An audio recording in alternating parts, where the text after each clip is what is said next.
Picture this. You file your tax return thinking the numbers are small and manageable, and then the IRS shows up with a number that's not just bigger, it's a completely different universe. In this case, the taxpayer reported partnership income of roughly $6,000.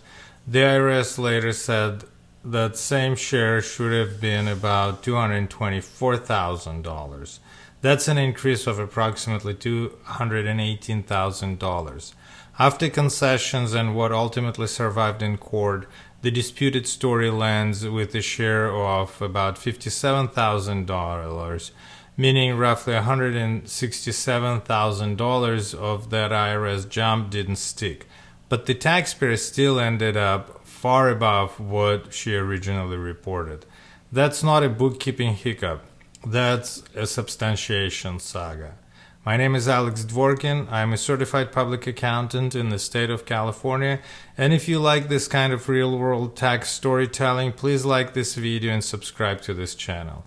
This channel reviews and analyzes U.S. tax court cases to understand how U.S. tax law works. In this video, we cover tax court decision in the case of Cathryn Simmons versus Commissioner of Internal Revenue, decided on April 22, 2026. The petitioner lived in Missouri when she filed her tax court petition. And what brought her into court wasn't some exotic offshore structure. It was life at ground level, a long-running boutique business she owned with her sister plus rental units in a subdivided home. On paper, the business is called Stuff LC, a Kansas City, Missouri boutique that had sold handmade and small batch specialty goods since 1996, with each sister owning half. The store's vibe mattered. The opinion explains that to keep their finger on the cultural zeitgeist, the sister traveled twice a year to New York and Atlanta for industry shows and vendor markets, buying products, networking, and tracking trends. And they tracked spending in QuickBooks, separating categories like advertising, automobile, travel and meals, and charitable contributions. But the key detail, one that became a recurring character in the story, is that Stuff struggled to get loans or lines of credit. So the sisters did what small business owners often do when institutions say no. They used personal credit cards and personal loans to finance the business. The opinion describes how they would apply for credit cards in their individual names, then use them to pay business expenses, trying to keep those cards separate from personal ones to avoid commingling. The reality, though, was messier. There were significant unpaid balances on at least 7 different credit cards, and interest accrued. Stuff logged that interest inside QuickBooks, and this matters. Stuff routinely made payments on those balances, even though most cards showed only the petitioner's name, not the business. Then there is the family loan thread. During 2017, each sister entered promissory note with a living trust tied to their father and with another family member with stated loan amounts and stated interest rates. The opinion even points out that Stuff's QuickBooks interest account reflected checks to the sisters for interest, and at least one set of entries lined up with the sisters writing personal checks to their father for interest. In other words, the sisters were personally borrowing, personally owning interest, and the business was making payments that were being characterized as interest. That's not automatically fatal, but it's exactly the kind of structure that becomes a problem if you can't prove who legally owed what and why. The boutique also had a community-facing side. It hosted charity parties, especially around the holidays, and would donate on average of about 15% of sales from designated event to a charity. The sisters preferred gifts rather than discounts, in part because of contractual obligations with artists. They recorded some party-related expenses under charitable contributions and others under advertising and promotion because, as the opinion bluntly quotes, it was hard to quantify when spending was both promotion and charity. Meanwhile, outside the boutique, the petitioner owned a home built in 1950 that have been subdivided into personal residence plus rental units, and those rental units were leased during the years at issue. Utility billing was a recurring friction point. She kept utilities in her own name so services wouldn't lapse between tenants, but her draft leases said tenants were responsible for gas and electricity and would reimburse monthly. And the record even included a spreadsheet for a 2017 tenant showing rent payments and separate monthly payments labeled for the electric utility. So that's the backdrop. Now here's where the numbers start to swing. On her 2017 return, the petitioner reported adjusted gross income of roughly $19,000, including partnership income from staff of roughly $6,000 and rental income of roughly $2,000. For 2019, she reported adjusted gross income of approximately $7,000 and she reported a rental loss of approximately $10,000. Staff's 2017 partnership return is where the dispute really ignites. The return showed gross receipts of the high $600,000, cost of goods sold in low $300,000, and then total deductions of, again, in proximity of $300,000, leaving ordinary business income of approximately $12,000 split evenly between the sisters. That's how you get to petitioner's reported share of approximately $6,000.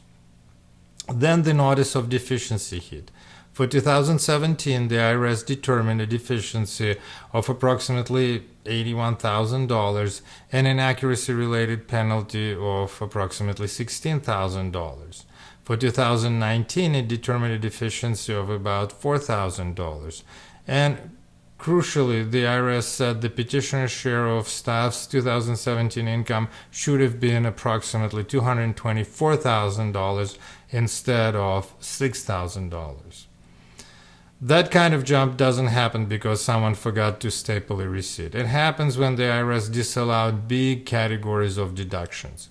Leading up to trial, there were stipulations and concessions. The parties stipulated a gross receipt figure for staff for 2017 in the low $700,000.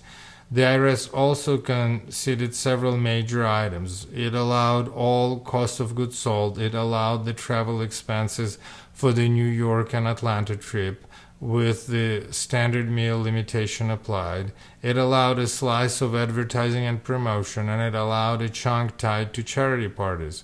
Those concessions alone dropped the petitioner's distributive share of staff's 2017 income from approximately $224,000 to about $57,000. But several categories stayed in dispute. The court frames them clearly: automobile expenses, non-reimbursable food, interest, and advertising charitable amounts beyond what the IRS conceded. On the rental side, after concessions, the remaining fight was utilities for both years and repairs for 2019. Now the opinion shifts into the part every taxpayer should read at least once in their life: what the court actually expects when you claim deduction. The court repeats the basic rule that taxpayer must substantiate. And while courts can sometimes estimate expenses, they will not estimate without a basis. And they bear heavily against the taxpayer who could have kept better records.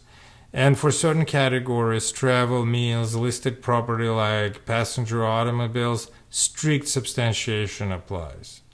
That strict substantiation is where the automobile deduction crashed. Staff claimed approximately $13,000 in automobile expenses. The petitioner offered QuickBooks transaction pages showing dates, amounts, fees, and vague descriptions like gasoline, parking, Uber, car lease, and mileage, plus lease agreements for 2 vehicles with the sisters as lessees. But the court said the record lacked evidence of business purpose, and without that, the deduction is out. The non-reimbursed food category was even simpler, in a bad way. Staff claimed approximately $11,000, and the court says the petitioner did not provide any evidence detailing the nature of these expenses. So the disallowance stood. Then comes interest, often the sneakiest category because it feels like a real cost, because it is, but tax law cares about whose legal obligation it is. The court's framing is direct. You can deduct interest only if it arises from the taxpayer's own indebtedness. And if there is no obligation to pay interest, calling something interest doesn't make it deductible. Staff reported interest expenses in the mid $10,000. The QuickBooks account showed loan interest plus credit card interest and finance charges. But the court found a foundational gap. There were promissory notes between the sisters and family lenders, but there were no loan documents showing that staff itself was indebted to the sisters in a way that created a legal obligation for staff to pay them interest. The fact that staff paid the sisters and they paid their father did not prove staff owned the interest. For the credit card interest, the story gets even more human and more fatal. The court acknowledges the setup. The petitioner used cards in her own name because the business couldn't get credit, but she failed to show that the interest and finance charges was staff's indebtedness rather than her personal indebtedness. And even assuming, for the sake of argument, that these were effectively business debts, the court still said the record did not substantiate the underlying business expenditures that generated the interest, raising concerns about commingling and emphasizing the sisters didn't provide concrete examples of control. So interest was disallowed. The advertising and charity bucket is the one place where the petitioner got a meaningful narrative win, though not a numerical one beyond what the IRS had already considered. The partnership returned mixed advertising promotion with amounts that QuickBooks labeled charitable contributions. The court explains why that's problematic in a partnership context, because partnerships generally do not deduct charitable contribution at the entity level.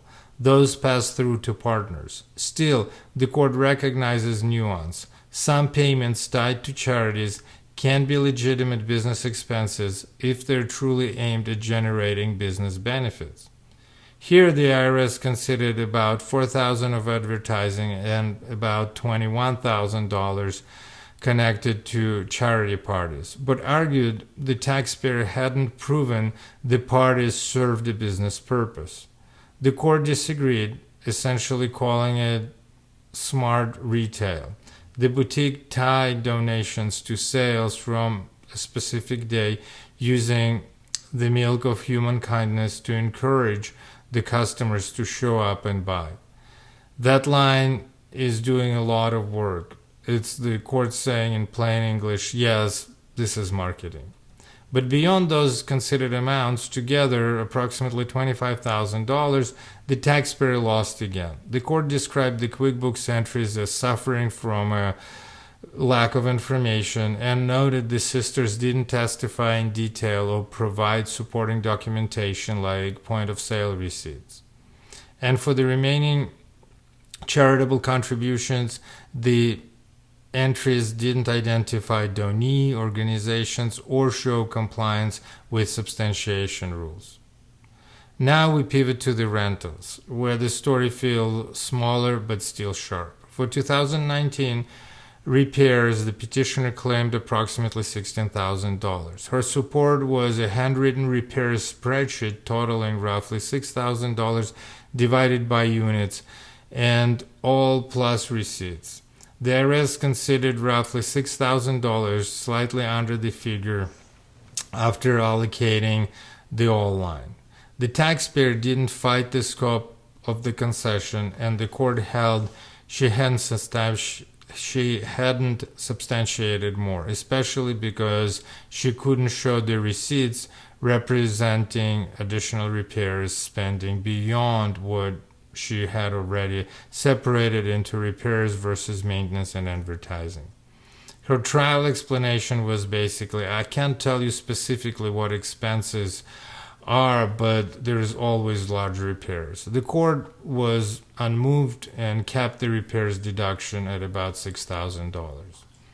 Utilities is the cleanest gotcha in this case, because the documents themselves set the trap. The petitioner deducted roughly $3,000 in utilities for 2017 and another $4,000 for 2019, and she showed bills in her name. The court even says it believed she paid them, but it denied the deduction anyway because the draft leases uniformly said tenants were responsible for reimbursing her, meaning the tenants were ultimately responsible for the payments. The one piece of evidence showing actual tenant payments for 2017 confirmed that reimbursement structure. And while the petitioner testified lease terms were negotiable, she didn't persuade the court that any lease for 2017 or 2019 deviated from the normal course. So, no utilities deduction. Finally, the penalty. For 2017, the IRS asserted the accuracy-related penalty for negligence, essentially for failing to keep and provide sufficient substantiation. The parties stipulated the IRS obtained timely written supervisory approval. The court found the IRS met its burden because the taxpayer failed to substantiate deductions, and when it came time for the taxpayer to show reasonable cause and good faith, she offered only a conclusionary statement, so the court upheld the penalty.